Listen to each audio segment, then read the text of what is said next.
Hello student, कैसे हैं आप सभी का श्रेयसी स्टडी पॉइंट में स्वागत है। आज का टॉपिक है bill of exchange. Bill of exchange में हम आज सवाल को हल करना सीखेंगे। कैसे सवाल लगाएं, विनिमय पत्र का जो क्वेश्चन है उसको कैसे सॉल्व करें।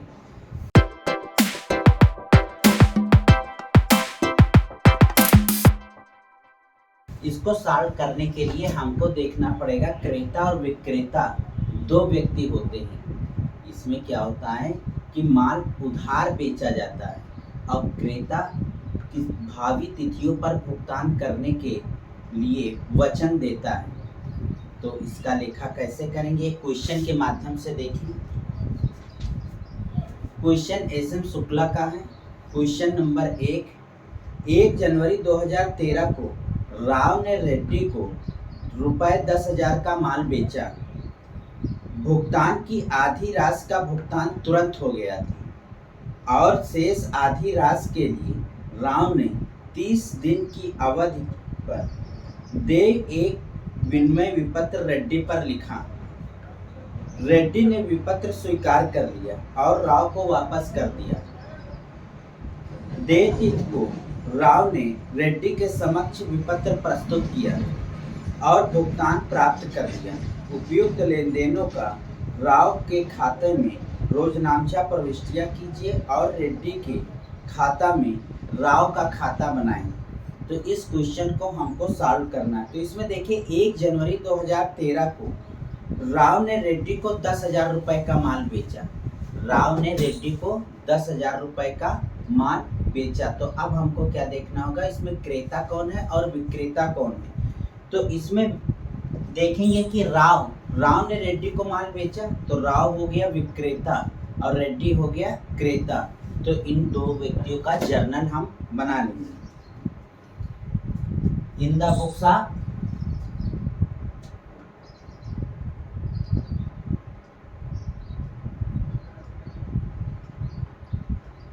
Books of Rao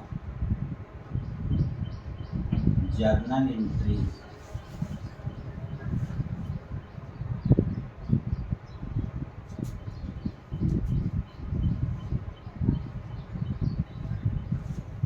in the books of Reddy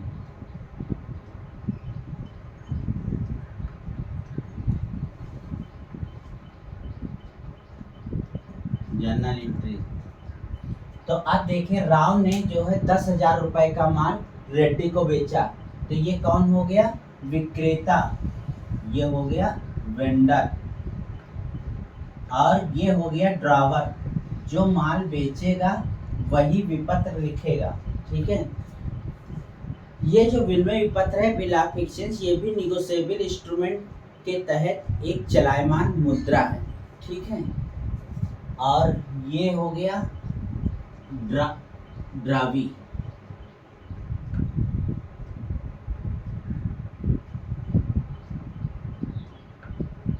और यानी ये परचेजर।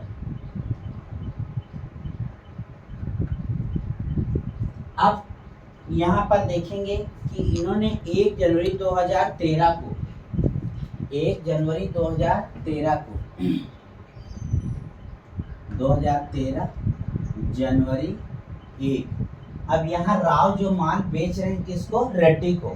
तो रेड्डी पाने वाला है। तो रूल के हिसाब से पर्सनल अकाउंट में नियम होगा कि पाने वाले को डेबिट करो। रेड्डी को डेबिट करेंगे, ये हमारा डेटर हो जाएगा। तो यहाँ पर लिखेंगे Reddy account debit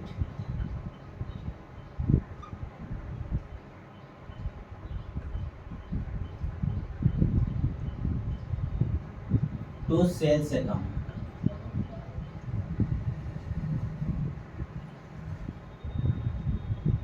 being goods sold on credit।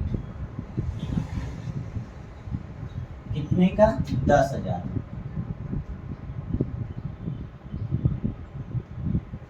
यहाँ पर ये क्या करेगा, रेड्डी क्या करेगा, रेड्डी कहेगा हमने राव से माल परचेज किया है, तो यहाँ पर लिखेंगे 2013 जनवरी 1। ये कहेगा कि हमारे पास माल आया है, जो वस्तु या संपत्ति आए उससे डेबिट करो, यानी परचेजेस अकाउंट डेबिट, रूल पता होना चाहिए। परचेजेस अकाउंट डेबिट टू, देने वाला कौन है, सप्लायर कौन है, यहाँ पे राव, तो यहाँ पर लिखेंगे Rao's account being goods purchased from Rao 10,000।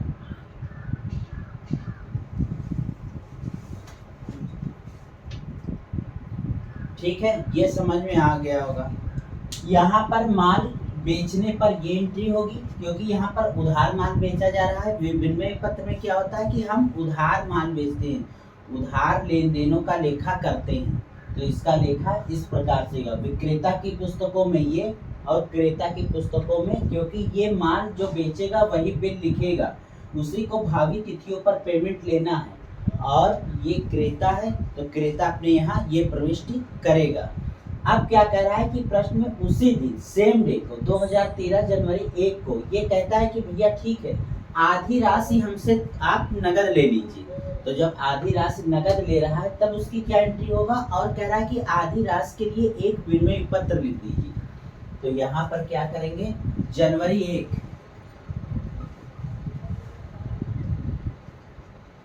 आधी राशि नगद ले लिया, तो यहाँ पर कर देंगे cash account debit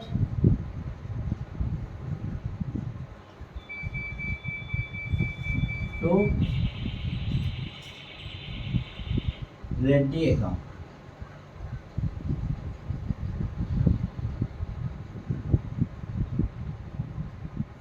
being 1/2 amount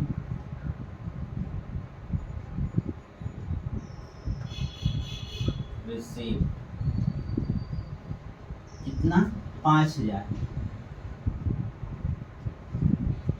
यहाँ पर क्या करेंगे, जनवरी 1 को ही इसने आधी राशि दे दी, तो जब आधी राशि दे देगी तो रेड्डी कहेगा कि हमने किसको पैसा दिया, राव को। किसको दिया है पैसा, राव को, राव पाने वाला है, तो यहाँ पर हो जाएगा राव अकाउंट डेबिट। आप इस ट्रैफिक का चिन्ह लगा के एस लगाएंगे तभी अकाउंट लिख सकते हैं, टू कैश अकाउंट, कैश इसके पास से जा रहा है, being 1/2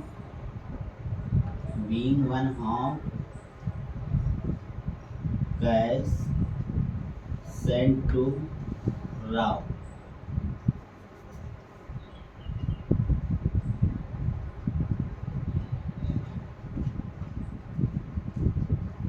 अब कह रहा है कि उसी दिन यानी सेम डे, कह रहा है कि जो शेष राशि बची है उसके लिए आप एक रिटर्न डॉक्यूमेंट यानी बिल रिसीवेबल आप हमको लिख दीजिए। तो जो एक कागज होगा जिसपे शर्तें लिखी जाएंगी, उस शर्तों पे वो सिग्नेचर करके कौन देगा, ड्रावी देगा, तो वो क्या कहलाएगा, बिल ऑफ एक्सचेंज। जो बिल लिखेगा उसके लिए बिल रिसीवेबल, और जो बिल स्वीकार करेगा वो उसके लिए होगा बिल पेबिल। तो यहाँ पर बिल लिखने वाला कौन है, बिल लिखने वाला राव है, तो राव के दृष्टिकोण से BR होगा, यानी भविष्य में पेमेंट। बिल रिसीवेबल का मतलब हमको अभी इसका भुगतान मिलना बाकी है, बिल पेबिल का मतलब हमने कोई प्रकार का लेन देन किया है, उस लेन देन में अभी हमको भुगतान करना बाकी है। तो इन्होंने जो है एक विपत्र स्वीकार कर लिया। कितने महीने का है, 30 दिन की अवधि का। तो 30 दिन की अवधि का है, तो यहाँ पर देखें जनवरी 1 इन्होंने एक विपत्र लिखा, इन्होंने स्वीकार कर लिया, तब तो क्या होगा, इनके पास आएगा बिल रिसीवेबल। यहाँ पर लिखेंगे बिल रिसीवेबल अकाउंट डेबिट, तो इनके पास एक रिटर्न डॉक्यूमेंट आएगा, उसको हम डेबिट कर लेंगे। किससे आएगा? देने वाला कौन है? रेड्डी। तो यहाँ पर लिखेंगे रेड्डीज अकाउंट। बीइंग, नरेशन लिखेंगे बीइंग एक्सेप्टेंस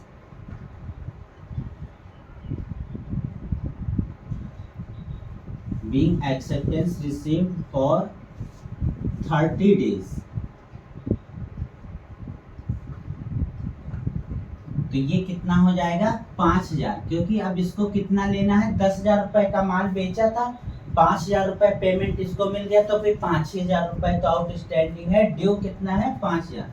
तो शेष 5,000 के लिए उसने एक विपत्र स्वीकार कर लिया। कौन? रेड्डी। और स्वीकार करके किसको दे दिया है? सेम डे राव को। तो राव अपने यहाँ क्या एंट्री करेगा? Bill receivable account debit to Reddy. और ये क्या एंट्री करेगा?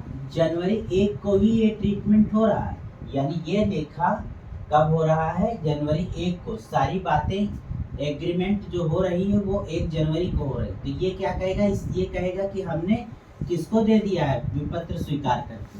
राव को। तो यहाँ पर लिखेंगे Rao's account debit to bill payable. ये लिखेंगे बिल पेबिल, जिस विपत्र को स्वीकार करेंगे bill payable. Being acceptance given for 30 days। देखिए हमको जो है नरेशन के द्वारा ऊपर जो एंट्री बताई गई है उसको क्लियर करना बहुत जरूरी है। तो यहाँ पे 5,000, ठीक।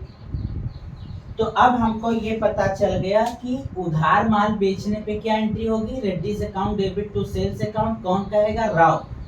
ये क्या कहेंगे? रेड्डी क्या कहेंगे कि हमने माल परचेज किया, तो purchases account debit to Rao's account. फिर इन्होंने आधी राशि दे दी। किसने दे दी है? रेड्डी ने। जब रेड्डी आधी राशि दे देगा तब हम क्या करेंगे? Cash account debit to Reddy account. और ये क्या कहेगा? इनको प्राप्त हुआ है, ये रेड्डी पेमेंट करेगा, तो जो जिसको पेमेंट करते हैं उसका नाम लिख देते हैं Rao's account debit to cash account. अब हम आते हैं, देखते हैं कि इनके द्वारा जो अमाउंट ड्यू है उसके लिए कहता है कि भाई इसका पेमेंट कब करोगे? क्योंकि आजकल के व्यापार में बहुत सारे लेन देन होते हैं, इसलिए याद रखना बहुत मुश्किल है।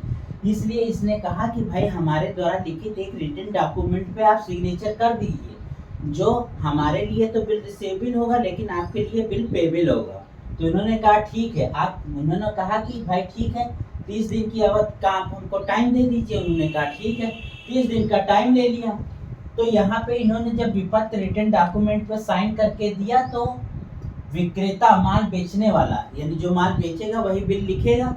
तो बिल लिखने वाले के लिए क्या हो जाएगा? Bill receivable. इसके पास बिल रिसीवेबल। ये कहेगा जब ये रिटर्न डॉक्यूमेंट हमको आप दिखाएंगे हम तुरंत पेमेंट कर देंगे। जो कोई भी बंदा लेके आएगा पेमेंट हम कर देंगे, क्योंकि उस रिटर्न डॉक्यूमेंट में यही कंडीशन लिखी रहती, मुझे या मेरे आदेशानुसार निश्चित तिथि पर निश्चित धनराशि का भुगतान अमुक व्यक्ति को कर दिया जाए।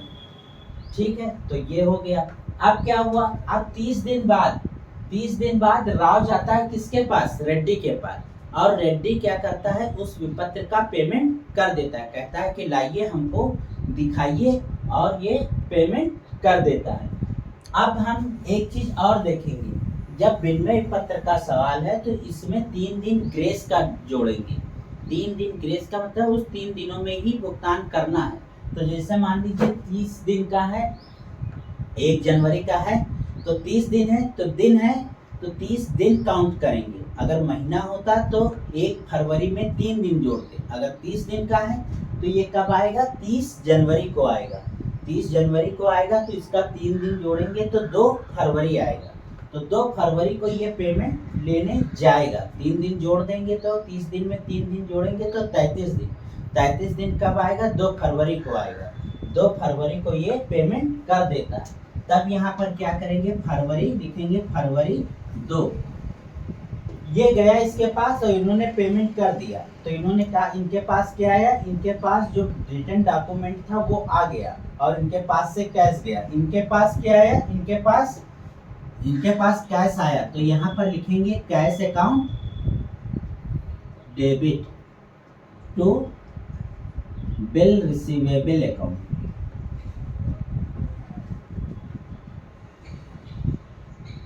बिल रिसीवेबल अकाउंट BR यानी बिल रिसीवेबल अमाउंट रिसीव। ठीक, ये पेमेंट कितना पेमेंट लेना है 5000। ये अपने यहाँ क्या एंट्री करेगा, ये अपने यहाँ एंट्री फरवरी 2 को करेगा। इसके पास रिटर्न डॉक्यूमेंट आएगा, कौन सा, जो बिल पेबल इसने दिया है, अब इसके पास बिल पेबल आ जाएगा। तो ये कहेगा हमारे पास बिल पेबल आ गया है, बिल पेबल अकाउंट डेबिट, और इसके पास से क्या जाएगा कैश।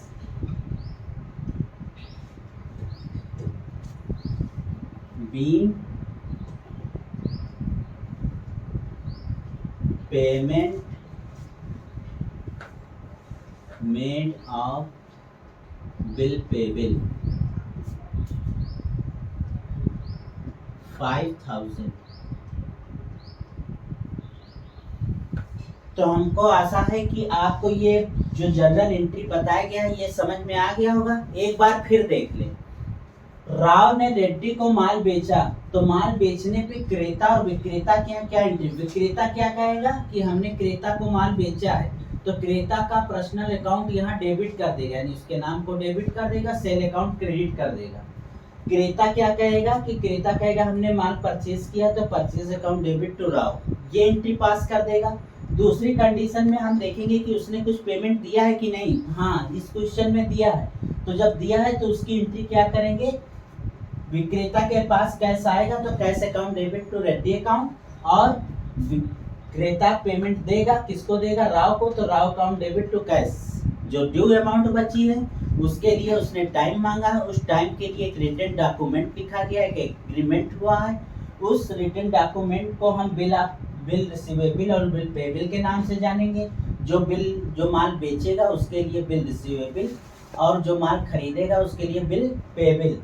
तो यहाँ पे bill receivable account debit to Reddy, विपत्र स्वीकृत मिलने पर और विपत्र की स्वीकृत देने पर, यानी एक्सेप्टेंस गिवन देने पर यहाँ पर ये एंट्री हो जाएगी। फिर यहाँ पर हम देखेंगे कि भुगतान मिल गया, 30 दिन बाद जब भुगतान मिलेगा तो cash account debit to bill receivable account, और ये करेगा। तो यहाँ पर भुगतान मिलने पर ये एंट्री होगी। भुगतान जब होगा तब यहाँ पर उस व्यक्ति का नाम नहीं लिखा जाएगा, क्योंकि उसका स्थान किसने ले लिया है, बिल रिसीवेबल और बिल पेबल ने। तो ये थी जर्नल एंट्री। अब क्वेश्चन में बोला है कि लेजर बनाइए। लेजर किसकी पुस्तक में बनाने को बोला है, लेजर बोला है रेड्डी के खाता बनाइए, नहीं,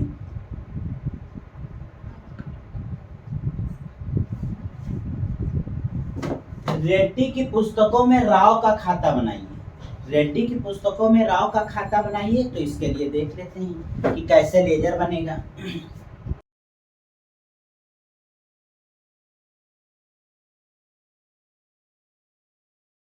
यहाँ पर हम लिखेंगे in the books of Reddy.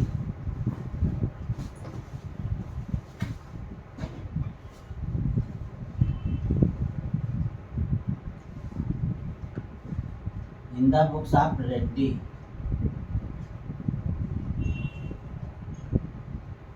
Laser of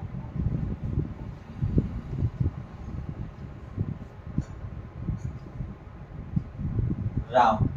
तो यहाँ पर जब हम लेजर का कॉलम, तो आप लोगों को पता ही होगा, हम यहाँ पे सिंपल तरीके से बनाए ही दे रहे हैं। लेजर का कॉलम तो पता ही है ना।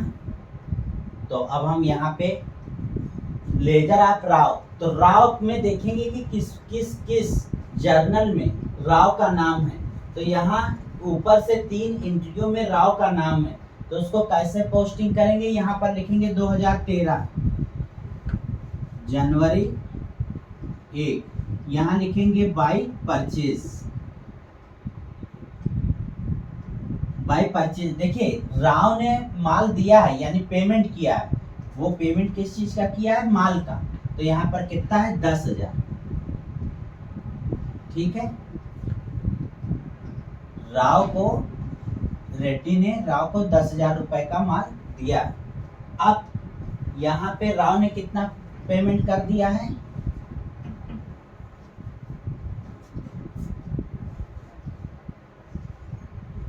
राव को हमने पेमेंट कर दिया है 2013।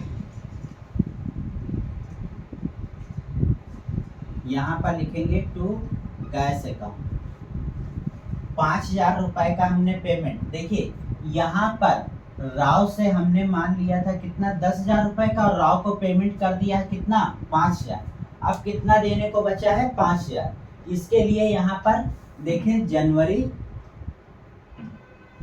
1 बिल पे बिल, 5,000 रुपए का बिल पे बिल। तो इस हिसाब से देखें तो इसका लेजर क्लियर हो गया। 10,000 रुपए यहाँ पर है और 10,000 रुपए यहाँ पर। तो ये तो समझ में आ गया कि राव का लेजर बनाना है। रेड्डी जो है अपने यहाँ राव का लेजर बनाएंगे। तो जब राव का लेजर बनाएंगे तो इधर देखेंगे कि यहाँ पर राव से इन्होंने माल परचेज किया, इसलिए क्रेडिट साइड में हो गया। एंट्रियां अपोजिट में होती हैं। यहाँ पर देखिए राव है तो राव का लेजर जब बनाएंगे तो राव ने तो दिया है ना गुड्स, तो इसलिए इधर क्रेडिट साइड में हो गया। और जब हम पेमेंट करेंगे राव को तो डेबिट साइड में हो जाएगा। और हमने बिल दिया, तो इस हिसाब से ये लेजर बन गया। अब इसके नीचे लेजर अब हम बनाएंगे किसका, बिल रिसीवेबल का, वो बिल पेबिल का। बिल पेबिल का जब लेजर बनाएंगे, रेड्डी के यहाँ बिल पेबिल का लेजर बनेगा। तो यहाँ पर देखें ऊपर तो कुछ है नहीं, इन्होंने 5,000 रुपए का बिल पेबिल दिया है। तो यहाँ पर हो जाएगा 2013 जनवरी 1, यहाँ पर हो जाएगा बाई राव रुपये। यहाँ पे कितना हो जाएगा, 5,000, और 5,000 रुपए का पेमेंट मिल गया 2013 फरवरी।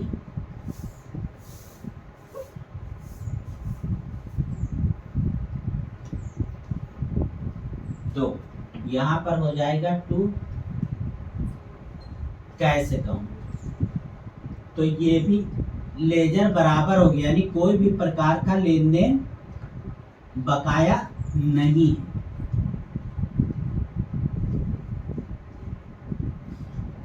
ठीक है, तो ये आशा है कि सभी विद्यार्थियों को समझ में आ गया होगा, सभी स्टूडेंट को समझ में आ गया होगा। नेक्स्ट वीडियो में नेक्स्ट न्यूमेरिकल के साथ मिलते हैं। धन्यवाद।